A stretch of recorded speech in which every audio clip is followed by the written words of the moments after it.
आपण दीर्घ दिन विभिन्न प्रकार रोग पीड़ित होउचंती, आपण अनेक औषध पत्र सेवन करी मध्य आरोग्य हो पारुनाहांती। एपरी क्षेत्र रे आपण 108टी त्रिशाखा बेलपत्र को नहीं एथिरे टिके चंदन लगाई, लाल चंदन लगाई महादेव को अर्पण करंतु, गोटी गोटी किरे अर्पण करंतु एवं मंत्र आपण कहंतु ओम हौम जुं सह।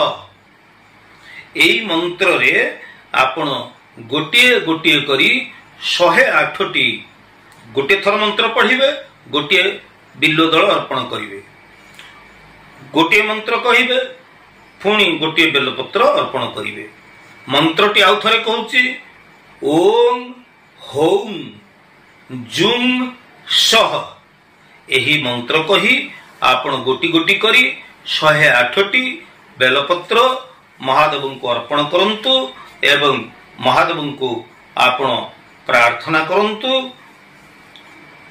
जे आपण जो दुरारोग्य व्याधि रे पीड़ित अछंती आपण केमती खूब शीघ्र सुस्थ हेई परिबे। आपण देखिबे यह अति आश्चर्यजनक भाव रे फलप्रद